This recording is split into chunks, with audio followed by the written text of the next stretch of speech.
오늘 말씀은 사도행전 2장 4절에서 21절입니다. 다 찾으셨으면 우리 한 줄씩 교독하도록 하겠습니다. 그들이 다 성령의 충만함을 받고 성령이 말하게 하심을 따라 다른 언어들로 말하기를 시작하니라. 그때 경건한 유대인들이 천하 각국으로부터 와서 예루살렘에 머물러 있더니 이 소리가 나매 큰 무리가 모여 각각 자기의 방언으로 제자들이 말하는 것을 듣고 소동하여 다 놀라 신기하게 여겨 오리되 보라, 이 말을 하는 사람들이 다 갈릴리 사람이 아니냐. 우리 각 사람이 난 곳 방언으로 듣게 되는 것이 어찌 됨이냐. 우리는 가데인과 메데인과 알랄림과 또 메소포다미아, 유대와 갑바도가니아, 본도와 아시아, 부르기아와 밤빌리아, 애국과 및 구레네에 가까운 리비아 여러 지방에 사는 사람들과 로마로부터 온 나그네 곧 유대인과 유대교에 들어온 사람들과 그레데인과 아라비아인들이라 우리가 다 우리의 각 언어로 하나님의 큰 일을 말함을 듣는도다 하고 다 놀라며 당황하여 서로 이르되 이 어찌된 일이냐 하며 또 어떤 이들은 조롱하며 이르되 그들이 새 술에 취하였다 하더라.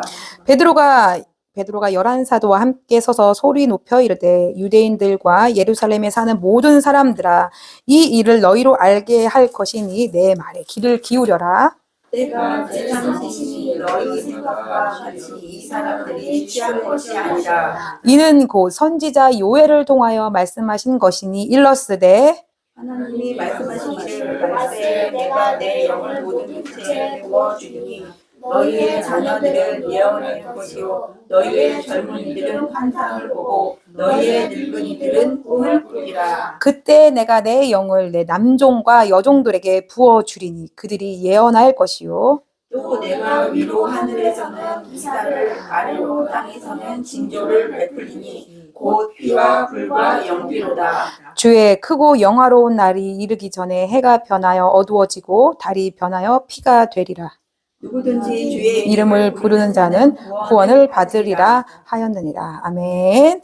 자, 할렐루야, 반갑습니다. 잘 지내셨습니까? 네, 우리 옆 사람과 인사 나누도록 하겠습니다. 당신은 하나님의 선물입니다. 당신은 하나님의 선물입니다. 당신은 하나님의 작품입니다. 당신은 하나님의 작품입니다. 어머, 작품인데 왜 얼굴도 안 보고 있잖아. 바닥만 보면서 작품입니다. 작품이래. 막 이러고 있어. 왜 그래요? 작품인데. 네네네네. 자, 우리 지난 말씀을 한번 기억해 보실까요? 우리 지난 한 주 동안 말씀을 묵상하셨습니까, 여러분? 성경을 열어서 지난 말씀이 무엇이었는지 묵상하시는 여러분이 되기를 축복합니다. 자, 우리 지난주에는 사도행전 2장 1절부터 4절 했어요.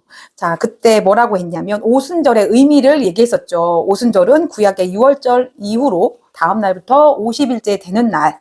그날 구약의 사람들은 이스라엘 백성은 출애굽을 해서 애굽에서부터 나와서 시내산 앞에 있었습니다. 그때 모세가 시내산 꼭대기에 하나님께 부름받아 올라가서 하나님의 율법을 받은 날이죠. 그 날을 신약의 사람들은 기념하며 오순절을 지냈습니다. 그래서 누가가 구약의 오순절을 모티브로 가지고 와서 이야기하는 건 하나님의 통치가 이제 성령으로 각 사람들에게 임해서 새롭게 통치를 하겠다라는 누가의 선포였어요. 그래서 이제 돌판에 새겨진 율법이 아니라 성령께서 각 사람에게 찾아와서 그 마음에 하나님의 뜻을 새기고 하나님의 뜻 앞에 순종하며 새로운 삶을 살 수 있도록 돕는 놀라운 사건이라고 우리가 지난주에 나눴습니다. 기억나십니까? 그래서 그러면 교회의 역할이 무엇이었냐? 이미 예수 그리스도가 십자가에 못 박히시고 부활하셔서 이미 어둠의 세력은 심판을 받았어요. 승리를 이뤄주셨다고 예수 그리스도께서.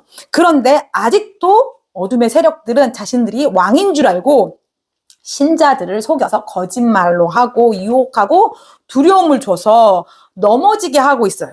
그래서 교회는 이 어둠의 세력, 이 마귀들을 소탕하는 작전에 부름을 받았다라고 했습니다. 그래서 그럼 우리는 무엇으로 싸우나? 하나님의 신실한 말씀으로 싸워서 이긴다. 그래서 우리가 내 뜻이 아니라 예수 그리스도의 뜻으로, 그것이 자기 십자가라고 했죠. 자기 십자가를 지고 성령의 능력으로 복음을 증거해서 말씀으로 즉 응답하는 삶을 살아야 한다고 나눴습니다. 지난주까지. 기억이 나셨으면 기억이 안 나는 것이 은혜로다. 또 얘기할 수 있잖아. 자, 오늘의 말씀은 사도행전 2장 4절부터 21절로 응답하라. 지난주에 했으면 이번엔 반응하라 라는 제목으로 하나님의 말씀을 나누도록 하겠습니다. 그래서 첫 번째 무엇을 나눌 것이냐? 도대체 갈릴리가 어떤 곳인데 사람들이 성령에 취한 이들을 보고 술 취했다고 조롱하는 것인지, 두 번째는 새 술에 취한 것처럼 보이는 것이 누가 역사한 것인지, 또 세 번째는 베드로가 보이는 현상으로 사건을 해석한 것이 아니라 하나님의 말씀으로 사건을 해석했다는, 말씀으로 분별했음을, 그것의 중요성을 우리가 나누도록 하겠습니다. 첫 번째, 갈릴리는 어떤 곳이었길래 이들이 조롱을 받았을까? 여러분, 1세기에 세계의 중심은 어디였습니까? 로마였습니다. 로마. 그죠? 로마가 정치, 경제, 사회, 문화에 모든 것이 우월했어. 그래서 모든 길은 어디로 통해? 로마로 통한다고 했잖아요. 그만큼 이 제국이 갖는 힘이, 영향력이 컸습니다. 그리고 로마의 지배를 받는 이 팔레스타인의 중심은 어디일까요, 여러분? 예루살렘이에요. 자, 예루살렘도 마찬가지로 정치, 문화, 사회, 종교가 발달했었고, 그 중에 가장 발달했던 게, 중심이었던 게 종교였습니다, 여러분. 종교. 그렇다면 중심부인 예루살렘의 눈으로 갈릴리를 봤을 때 갈릴리는 도대체 어떤 곳이었을까? 갈릴리는 팔레스타인 지역의 변두리였어요. 변두리. 자, 당시 1세기 팔레스타인의 최대 관심사는 뭐였냐면, 여러분, 세금이었습니다. 여러분의 지금 최대 관심사 뭐예요? 세금이 아니에요, 세금? 여러분, 세금 아니면 가진 자들이 아니야. 지금 정부가 핫하게 지금 어떻게 해요? 양도세, 보유세 이런 것들 높여서 강남의 사람들이 이제 부동산을 내놓기 시작했습니다. 아, 이게 할 얘기 되게 많은데 이거 설교라서 할 얘기 못하겠어요? 네, 부동산을 내놓기 시작했어요. 그럼 이 부동산의 자금을 어디로 가려고 하는 거예요? 지금 주식시장으로 옮기려고 하는 거예요. 그래서 그들이 이제 강남의 사람들이 부동산을 내놓기 시작했습니다. 자, 1세기 팔레스타인의 최대 관심사도 뭐였냐면 세금이었어요, 여러분. 자, 로마와 헤롯이 걷어들인 세금이 종류가 뭐뭐 있었냐면 토지세, 인두세, 사람마다 세금을 부여했어요. 시장세, 통행세, 그 다음에 정박세, 배가 정박하면 정박세를 내고, 또 도시시설을 대여했었으면 대여세를 내고, 그 다음에 뭐래요? 헤롯이 궁을 짓거나 건물을 짓 때 국가의 프로젝트를 이제 진행할 때 노동력을 제공했어야 합니다. 이것이 로마와 헤롯이 걷어들이는 세금이었어요. 그러면 또 예루살렘 성전에서는 세금을 안 걷어들였냐? 그렇지 않습니다, 여러분. 토지세를 걷었어요. 그리고 11조를 냈고 인두세를 냈고 희생 제물을 바쳤잖아요. 그리고 서원세가 있었습니다, 여러분. 이런 많은 세금들이 팔레스타인 1세기 사람들에게 굉장히 힘이 들었어요. 세금. 지금 우리 세금 내는데 힘들잖아요. 우리는 지금 세금을 집이 없다라면, 우리가 고소득자가 아니라가 뭐 한 4천만 원 중반의 이하의 소득자라면 세금을 지금 몇 프로 정도 낼까요? 뭐 15%? 15% 정도 낸대요, 여러분, 세금을. 근데 그때 당시에는 세금이 몇 프로 정도 냈냐면 로마와 헤롯이 가져가는 세와 또 예루살렘 성전에 내는 모든 세를 합치면 우리 수확물의 4분의 1 정도. 그때 당시에 25% 정도 냈습니다. 그러니까 어마어마한 금액을 세금으로 내고 있었죠. 그러니까 이들의 생활이 어떻겠어요? 더욱더 팍팍해집니다. 자, 그 틈을 타서 유대의 재력가들이 있겠죠, 여러분. 예루살렘 성전이 있으니까 얼마나 많은 사람들이 유대 땅으로 모이겠습니까? 사람이 모이면 뭐가 생긴다? 권력이 생긴다. 힘이 생긴다. 네, 유대의 지주들이 있었습니다. 지주들이 이제 갈릴리 땅들을 사들이기 시작합니다, 여러분. 뭐 지금이랑 다른 게 없죠. 네, 땅 투기를 시작합니다. 자신들이 살려고 하는 게 아니라 자신들이 거기에 거주하지 않고 땅을 사려고 합니다. 자, 근데 여러분 잠시 여기서 좀 생각을 해봐야 될 것 같아요. 원래 땅은 누구에게 속한 거예요? 그렇죠. 하나님께 속한 거예요. 그래서 하나님께서 이스라엘 백성을 애굽으로부터 끄집어내서 가나안 땅으로 들어가기 전에, 40년이 지나가기 전에 뭘 하시냐면 지파별로 땅을 분배해 줍니다. 자, 지파별로 땅을 분배해 준다는 게 무슨 뜻이냐? 하나님이 이제부터는 너희들의 먹고 사는 문제를 해결해 주시겠다라는 뜻입니다. 그 땅은 하나님의 땅이었기 때문에 각 지파별로 잠시 맡겨놓은 거예요. 여러분, 기업, 유업이라고 해요. 맡겨놓은 땅. 그렇기 때문에 땅을 매매할 수가 없습니다, 여러분. 그래서 우리 지지난 시간인가요? 우리 보아스와 룻의 이야기를 하면서 고엘 제도를 얘기를 했잖아요. 너무 먹고 살기가 힘들어서 땅을 저당 잡혔어. 그러면 그 땅을 나와 가장 가까운 친족이 회복시켜줄 의무가 있어요, 여러분. 이게 지금 하나님이 고엘 제도를 만들어 놓은 거예요. 그리고 또 하나, 희년 제도라고 해서 50년마다 그 땅의 원 주인에게 돌려줘야 됩니다, 여러분. 50년마다 리셋하게 하셨습니다. 하나님은 그 옛날 고대법이에요. 지금 하나님이 법을 주신 거예요. 그때 당시에는 이 법이요, 획기적인 거잖아. 야급강식의 세상에서 하나님께서 인생에 저당 잡힌 인생을 50년마다 리셋시켜서 다시 살게 했다고. 그러면 우리는 가난으로 대대로 물려주는 것이 아니라 다시 50년 만에 원상태로 복귀해서 인간의 존엄성을 회복하면서 살게 하셨습니다, 여러분. 그런데 하나님께서 이렇게 땅을 지파마다 유업으로 주셨는데 이게 언제 무너지기 시작했냐면 왕정시대에 무너지기 시작했습니다. 아합 왕이라고 아주 못돼 처먹은 왕이 있어요. 그 아합 왕이 나봇의 포도밭을, 그 포도밭 하나 있는 곳을 빼앗으려 합니다. 너무 아름다워서. 그래서 나봇이 뭐라고 하냐면 이건 우리 강내 유업입니다. 그래서 팔 수 없습니다. 할 때 이 나봇을 죽이는 사건이 벌어져요. 그래서 유대 지도층들의 이제 토지관이 바뀌기 시작하는 거지. 있는 사람들이 매매할 수 있는 것으로. 그리고 이런 행위들을 이사야나 미가 선지자들이 이 있는 사람들의 강탈을 굉장히 경고합니다. 하나님께서 심판하시겠다고. 그리고 포로기 이후에 여러분들 땅은 쭉 예수님이 오시는 그 1세기까지 쭉 자산 투자의 수단으로 사용하고 있었습니다. 자, 이래서 땅이 이제 포로기 이후에는 자산 수단으로 바뀌었으니까 이제 유대 지도자들이, 이제 유대에 돈 많으신 분들이 이 변두리의 땅들을 사들이기 시작하는 거예요. 그러면 어떻게 해요? 조상 대대로 지켜오던 땅들을 빼앗기죠. 네, 먹고 사느라고 담보로 잡혀야 되잖아요. 그렇기 때문에 거기서 소작을 하던가, 그것도 힘들어. 그럼 어떻게 해요? 땅을 팔고 소작을 하던가, 또 내 자녀를 노예로 팔든가, 마누라를 노예로 팔든가. 그것도 안 되면 어디로 가냐면요, 여러분. 어디로 가겠어요? 이제 더 이상 팔 게 없어. 내가 노예로 다 우리 식구들 잡혔어. 그런데 더 먹고 살기는 힘들어. 광야의 도적대로 가는 것입니다. 여러분, 너무 슬픈 사연이에요. 자, 성경 곳곳에 예수님께서 말씀하세요. 선한 사마리아인의 비유로 얘기하실 때 누가복음 10장 30절에서 36절에 어떤 사람이 예루살렘에서 여리고로 내려가다가 강도를 만났어요. 이 강도, 우리는 선한 사마리아에 포커스가 있지만 사실은 그 밑 베이스에 보면 이 강도가 누구냐, 이 강도가. 돈 있고 힘 있는 사람들이, 약자들, 하나님이 물려주신 그 유업을 빼앗아서 더 이상 이들이 먹고 살 수 없으니까 어디로 가요? 광야의 도적대로 나갈 수밖에 없는 사람들이에요. 그러니까 예수님께서는 복음서에 보시면 여러분 14장 16절에 누가복음 14장 16절 24절에 보면 한 부자의 비유가 나타납니다. 큰 부자가 잔치를 열고서 가난한 사람들을 초대해. 원래 그 잔치에는 누구 초대했었냐면, 여러분, 유대 잔치 초대 초청자는 어떤 사람이냐면요, 내가 잔치를 여러분에게 초대하잖아요. 그러면 초대받은 사람들은 나를 초대해야 돼.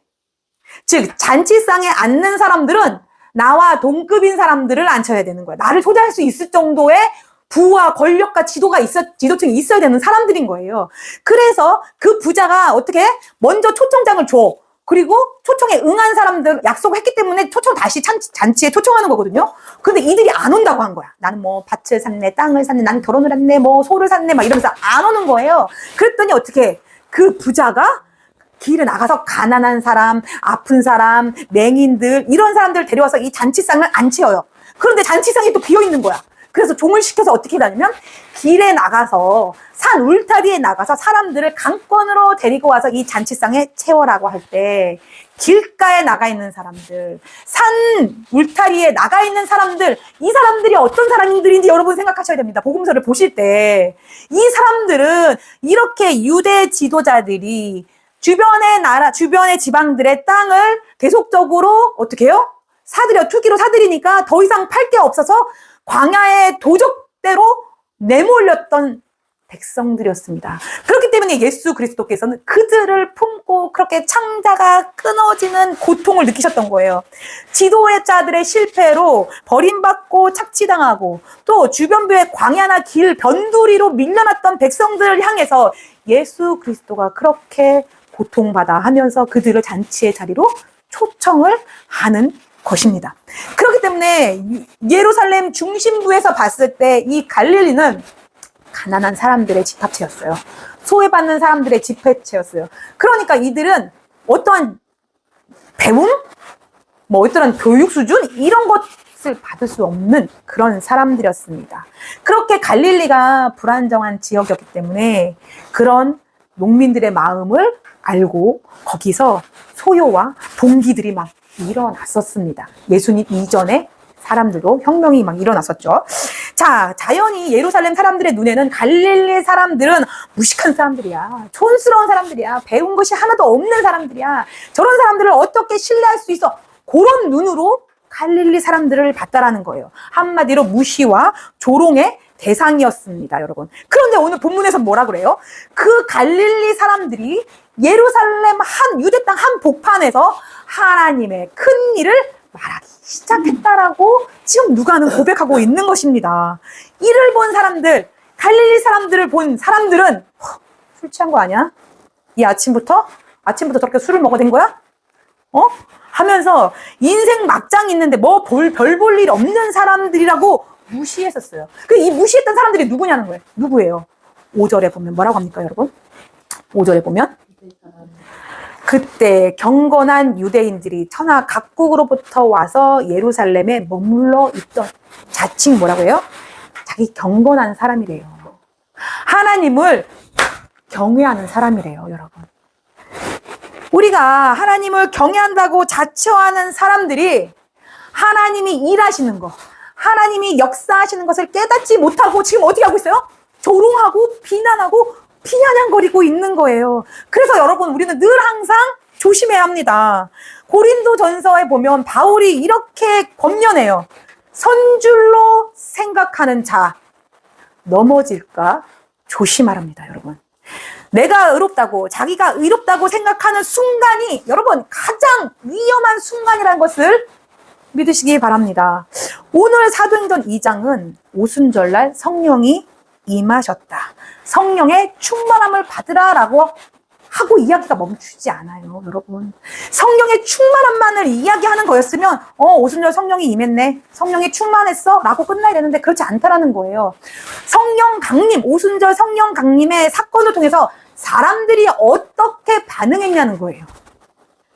자, 그러면 그 말씀을 가지고 우리는 현재를 살아가고 있는데 우리는 지금 이 말씀을 어떻게 반응하고 일상 속에서 물어야 되는 것인지 우리의 과제입니다. 오늘 말씀을 통해서 하나님은 우리에게 어떤 반응으로 반응을 보이라고 하시는지 살펴보도록 하겠습니다. 첫 번째입니다. 취한 것처럼 보일 만큼 성령께 붙들린 인생으로 살아야 합니다. 사람들은 제자들에게 세술에 취했다고 조롱합니다, 여러분.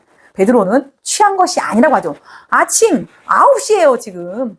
3시면 6을 더하시면 됩니다. 아침 9시에 나는 취한 것이 아니다. 자, 중요한 것은 뭐냐면요. 사람들이 무엇을 보았는가예요. 그 사건을 통해서 어떻게 해석했느냐가 중요합니다. 자, 자신들의 언어와 자신들의 생각으로 이들을, 갈릴리 사람들인 제자들을 해석했다라는 거예요, 여러분. 여러분들은 사건을 어떻게 해석하고 있습니까? 일상 속에서 벌어지는 모든 사건들을 내 경험과 내 지식의 생각과 내가 아는 만큼, 내가 생각하는 것만큼 판단하시잖아요. 그죠? 그렇기 때문에 그런 교만들이 어떻게 해요? 불쑥불쑥 올라와서 사람들에게 상처를 줍니다. 제자들도 마찬가지예요. 취한 것처럼 보일 수 있죠. 성령이 강권하셨는데, 근데 그들은 취한 게, 술에 취한 게 아니라 성령에 취한 사람들이라는 거예요. 성령의 충만함을 받았다는 거예요. 원인은 뭐냐면 성령의 충만함이었습니다, 여러분. 성령이 임하자 무엇이 달라졌냐? 같은 사람이지만 자리가 달라졌어요, 여러분. 갈릴리 변두리에 있던 사람들. 자, 그 사람들이 예수의 죽으심을 보고 어떻게 했어요? 뿔뿔이 흩어졌잖아요. 무서워서 문을 걸어 잠갔잖아요. 자신들도 잡으러 올까봐. 두려움에 문 잠고 숨어 떠연 사람들이 이제는 예루살렘 한복판으로 나와서 이야기하는 겁니다. 자, 같은 일이지만 내용이 달라졌어요. 말의 내용이 달라졌다는 것입니다. 자기 얘기를 하는 것이 아니라 어떻게 해요? 하나님의 큰 일을 예루살렘 한복판에서 이 자들이 이야기하고 있는 것입니다. 예루살렘 중심에서 복음을 전하는 자로 바뀌었습니다, 여러분. 변두리에서 중심부로 이동하게 된 것입니다. 오순절 성령 강림의 사건은 이들의 대담해진 행동을 이야기하는 것이 아니라 뭘 얘기하고 싶으냐면 주체가 바뀌었다라는 거예요, 여러분. 내 인생의 주체가 바뀌었다는 거예요. 내 입을 갖고 내 걸음걸음이 주체가 바뀌었다는 거예요. 내 입의 말과 내 걸음의 주체가 이제는 더 이상 내 자신이 아니라 누구예요? 성령 하나님이라는 것을 믿으시기 바랍니다. 그래서 사람들 눈에는 이들이 술에 취해서 자기 통제력을 상실한 것처럼 보이지만 사실은 성령이 그게 아니라 하나님의 통치로 바뀌었다라는 것입니다. 이것을 얘기해주고 있는 거예요, 누가가. 성경은 이런 사람들을 곳곳에서 보여줍니다. 마치 우리의 이성으로 봤을 때는 어이없는 사람들, 술 취한 것처럼 보이는 사람들. 자, 이런 사람들 중에 누가 있냐? 노아가 있습니다, 여러분. 노아 할아버지 알죠? 노아 할아버지. 노아 할아버지 뭐 하셨습니까? 뭘 만드셨습니까? 그렇죠. 방주를 만들었습니다. 자, 하나님께서 노아를 통해서 심판할 거라고 했어요. 노아가 부름받은 게 500살이었습니다, 여러분. 물심판이 있었을 때가 600살이었습니다.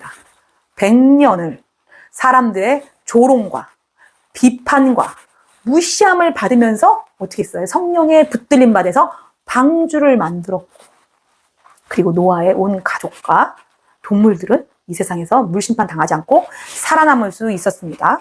자, 예레미야 선지자도 있습니다, 여러분. 예루살렘 성전 앞에서 이스라엘 백성의 멸망을 선포했습니다. 그래서 제사장들한테 끌려가서 맞기도 오지게 맞았습니다, 여러분. 감히 선민 하나님께서 우리를 선택하시고 하나님의 임재가 있는 이 예루살렘 성전 앞에서 우리의 멸망을 얘기한다는 거야? 하나님의 임재가 있는데 우리가 함께 하고 있는데 하나님이 그러면서 멸망받고 조롱받고 박해받았던 예레미야도 있습니다. 이들의 공통점이 있죠. 지금 갈릴리 사람들과 노아 할아버지와 예레미야 선지자의 공통점이 있습니다. 세상의 조류에 편승하지 않았다는 거예요.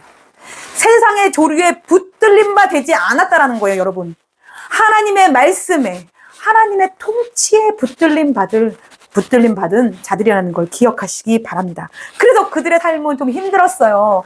늘 사람들의 이해보다는 오해를 받았고, 사람들의 환영보다는 조롱을 받은 자들입니다. 네, 오순절도 이와 같습니다. 사람들은 취했다고 말합니다. 조롱합니다. 그러나 누가는 말합니다. 성령의 충만함을 받은 사람들이라고. 사람들의 평가는 오해였습니다. 자신들의 사고로 이 사람들을 오해했습니다. 그러나 성경의 평가는 하나님의 역사, 하나님의 약속의 성취라는 것을 말해주고 있는 본문입니다. 사랑하는 교우 여러분, 여러분과 저는 지금 무엇에 붙들림 바 되고 있습니까? 세상의 조류에 편승하고 싶습니까? 세상의 중심에 한복판에 있고 싶습니까? 변두리는 좀 저 변두리에 살았거든요. 누가 물어보면 20대까지 집이 어디예요? 그러면 구로구인데요. 뭐 구로구 어디예요? 그러면 시흥동인데요. 시흥 어디예요? 산 91번지요. 여러분. 시흥 이동 산 91번지 변두리에서 살았습니다. 변두리에서 살았기 때문에요. 너무나 중심부에서 살고 싶었어요. 그런데 성경은 그렇게 얘기하지 않습니다. 왜 예수 그리스도께서 예루살렘에서 태어나서 나사렛이라는 갈릴리 지역에서 사셨겠습니까, 여러분? 성경은 중심을 이야기하지 않습니다. 변두리에서부터 시작된 하나님의 복음이 제국 한복판, 로마 한복판을 전복했다라는 것입니다. 세상 한복판을 전복했다라는 것입니다. 그러니 여러분, 내 생각과 내 계산으로 붙들리지 마시고, 내 판단에 붙들려 있지 마시고, 성령의 인도하심에 붙들림 바 되기를 소망합니다. 때로는 세상의 눈에는 취한 사람처럼 보일 수 있습니다. 이해 안 될 수도 있습니다. 우리의 행동이. 그러나 낭망하지 마십시오. 우리는 주인을 바꾼 사람들입니다. 그렇다면 우리는 이런 하나님의 역사를 어떻게 이해해야 할까요? 베드로는 현상을 설명하지 않았어요. 오순절 마가다락방에 성령이 불같이 임해서 혀같이 임했다. 사람들이 흥분했다. 이걸 얘기하고 있지 않다고. 이 현상을 하나님의 말씀으로 해석했습니다. 두 번째입니다. 우리 베드로가 이 사건을 어떻게 이해했는지 한번 봅시다. 말씀으로 분별해야 합니다. 여러분, 제가 아는 한 지체가 있습니다. 이 지체가 예수를 믿기 시작하고 마음이 뜨거워져서 우리 신학대학원에 하나의 부속인 신학원이라고 있습니다. 그 신학원에 와서 성경 말씀을 공부하고 있습니다. 지금 2학년인가 그런데요. 얼마 전에 몇 달 전에 이 개체를 만나가지고 밥을 먹는데 학교에서 엄청난 사건이 있었다고 합니다. 그래서 무슨 사건이냐 얘기 들어보니까 그날 자기가 머리가 너무 아파서 강의실 밖에 나와서 긴 의자에 좀 누워 있었대. 그랬더니 어떤 한 전도사님이 오더니 왜 그러냐 물어본 거예요. 나 머리가 너무 아프다. 근데 집에도 가야 되는데 지하철 탈 수가 없으니까 너무 힘들다라고 했더니 본인이 고쳐주겠다라는 거예요. 그래서 자기가 그런 능력이 있다라는 거예요. 신유의 의사의 능력이 있다라는 거예요. 이분이 원래 성향이 이렇게 큰 거 한 방, 반짝반짝한 거 이런 거 좋아해요. 성경에서도 불같이 임해야 된다고. 신앙이 얼마 안 되셨는데 어디서 그런 것들은 배웠는지 모르겠지만 아무튼 그래요. 그래서 이분이요, 그분을 쫓아갑니다. 어디로 쫓아가냐면 우리 학교 뒤에 산이 있거든요. 그 산을 쫓아갑니다. 그리고 나서 거기서 그 전도사님한테 겁나 두드려 맞습니다, 여러분. 다행히도 하나님이 역사하셔서 그곳을 산책하는 다른 학생들의 신고로 폭력이 멈췄습니다. 그리고 이분은 온몸이 시퍼렇게 멍이 들어서 며칠을 걷지도 못하고 결국 학교가 발칵 뒤집어져서 이 전도사님은, 무슨 능력이 있다라는 전도사님은 학교를 그만두게 되었고 이 사건은 학원에서 그 신학원에서 길이 남는 사건이 되었습니다, 여러분. 자, 제가 지금 무슨 얘기를 하려고 하는 거냐면요, 베드로는요 보이는 현상을 보이는 시각으로 해석하지 않았다라는 거예요, 여러분. 여러분들은 도대체 성경을 어떻게 해석하고 있는 겁니까? 한국교회는 성경을 어떻게 해석하고 있는 거예요? 그러니까 이런 일들이 벌어지는 거예요. 소리가 크다, 불의 모양이 날아와서 나라 위에서부터 내려와서 나를 휘감았다. 사람들이 흥분했다. 베드로가 지금 이렇게 얘기했나요? 이렇게 이야기하지 않았습니다. 베드로는요, 딱 한마디 있어요. 구약의 성경을 가져다가 이 사건을 해석한 것입니다. 요엘서를 가져다가 요엘 선지자의 말로 이 사건을 지금 해석한 것입니다. 같은 장면을 보고도 전혀 다른 해석이잖아요, 여러분. 사람들은 술에 취했다라고 했지만 베드로는 이미 하나님이 구약에서 선지자를 통해서 약속해 주셨다는 거예요. 자, 무엇의 차이예요? 현상을 보고 사람의 생각으로 내 경험으로 해석한 거랑 말씀을 기준으로 해석한 거랑은요 천지 차이가 있죠. 얼마나 이들이 메시아가 오시기를 소망했습니까, 여러분? 여러분들은 다시 오실 주님을 소망하고 있습니까? 다시 오시는 주님께서, 재림하시는 주님께서 이 세상의 모든 악을 심판하시고 이제 믿는 자와 함께 천국의 혼인잔치에 들어갔는데, 여러분 다시 오실 주님 기대하고 소망하고 있습니까? 우리 마라나다 찬양했잖아요. 주 예수여 어서 오시옵소서. 그만큼 여러분들의 마음속에 예수를 믿으면서 억울함이 있습니까? 그만큼 예수가 빨리 오시라고 그렇게 간절하게 구약의 예언들을 가져다가 오늘 하루도 다시 오실 예수님을 소망하면서 그렇게 여러분의 심령이 갈급하십니까, 여러분? 아니잖아요. 왜 아닌 것 같아요? 세상의 중심부에서 살고 싶은 거예요. 세상의 조류에 편승해서 살고 싶은 거예요. 신앙이라는 것으로 우리를 포장해서 편하게 살고 싶은 거예요. 내 마음 평화받고 위로받고 그렇게 살고 싶은 거예요, 여러분. 그렇게 살고 싶은 우리의 눈이 베드로의 이 오순절 성령 강림의 사건을 뭐라고 해석을 합니까? 술에 취하다라고 해석하는 것입니다, 여러분. 우리는 다시 오실 그 주님이요, 하루빨리 오셔서 세상의 악을 제거해달라고, 부름받은 사람들을 구원해달라고, 우리는 매일같이 예수 그리스도 다시 오실 것을 소망하면서 그 말씀을 붙잡고 내 중심으로 사는 것이 아니라 하나님의 말씀을 붙잡고 중심으로 살아야 될, 우리는 그런 사람들입니다. 여러분과 저는 그런 소명 앞에 부르심을 받았고 그 부르심 앞에 응답한 사람들이라는 거예요. 그래서 잊지 않아야 돼요. 말세 내 영을 모든 육체에게 부어주리니, 21절, 누구든지 주의 이름을 부르는 자는 구원을 받으리라. 아멘. 이제 구원이 각 사람에게 열렸다는 놀라운 하나님의 선포를 지금 베드로가, 갈릴리에 사는 이 무식한 베드로가 성령에 취해서 지금 예루살렘 한복판에서 이야기하고 있는 것입니다, 여러분. 사랑하는 교우 여러분, 성령의 역사는 우리를 언제나 예수 그리스도의 구원으로 인도합니다. 그동안 율법은 사람들의 죄를 깨닫게 했지만 이제 각 사람의 마음속에 내주하시는 그 성령은 우리를 죄에서 건져내서 새 생명을 살 수 있게 하신다는 것입니다. 그래서 참된 성령의 역사는 언제나 회개를 동반합니다, 여러분. 지난 한 주 사시면서 여러분 얼마나 말씀으로 내 자신을 비추어서 회개하는 삶을 사셨습니까? 지난 한 주 돌아봤을 때 성령께서 여러분들을 붙들어서 얼마나 예수 그리스도 앞에, 말씀 앞에 앉혀두셨습니까? 한숨 팍 쉰다, 그죠? 너무 부끄럽죠. 저도 마찬가지입니다, 여러분. 이번 한 주 말씀을 묵상하면서 얼마나 또 저의 이 추함을 바라보게 되는지요. 그래서 체험이 있다고 여러분, 성령의 역사가 다 아닙니다. 감동이 크다고 해서 다 성령의 역사가 하나님의 뜻이 아니라는 겁니다. 으쌰으쌰 분위기가 뜨겁다고 해서 모든 것이 성령의 충만함을 이야기하는 것이 아닙니다. 우리 자신한테 물어봐야 돼요. 나는 이 사건이 나를 더욱더 예수 그리스도께로 가까이 가게 하는 것인가? 나는 오늘 벌어진 이 사건이 십자가와 구원의 복음으로 나를 이끌고 있는 것인가?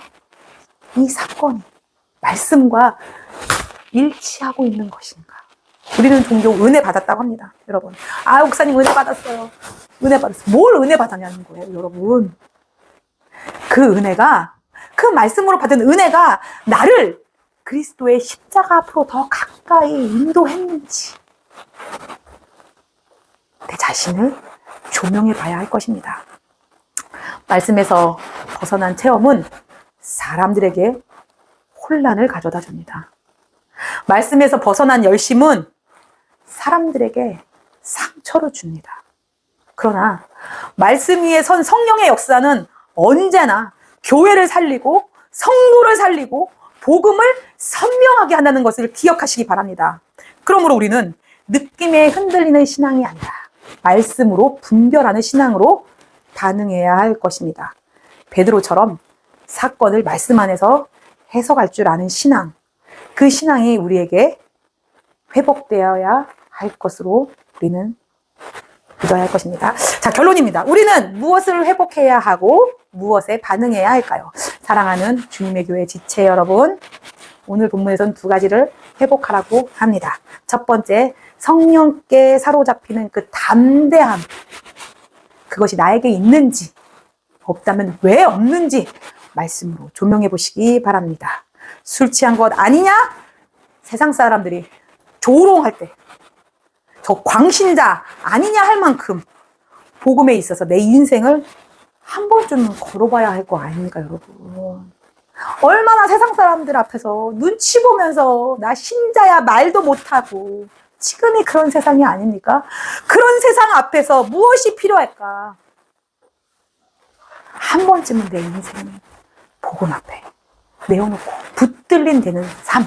그래서 담대함이 생겨서 예수 그리스도가 나의 구주라는 것을 당당하게 중심의 한 복판에서 선포하는 그런 믿음이 필요할 때입니다. 또 하나는 말씀으로 분별해야 할 것입니다. 현상에 보이는 사건에 보이는 시각에 흔들리지 말고 신비한 체험에 취하지 말고 언제나 이 일이 복음과 구원에 어떤 의미가 있는가를 물어보고 응답받으시는 여러분과 제가 되길 소망합니다. 오늘 하나님은 여러분에게 또 저에게 묻고 계십니다.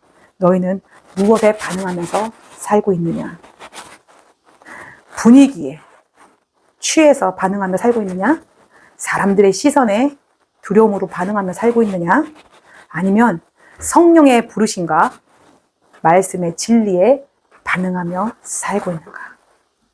우리가 다시 한번 말씀 앞에서 십자가와 구원의 복음 앞에서 다시 한번 반응하시기 바랍니다. 성령의 부르심에 반응하시고 복음의 진리에 반응하시고 그래서 이전과 다른 삶으로 들어가는 결단이 매일매일 여러분과 제 삶에 있기를 주님의 이름으로 축복합니다.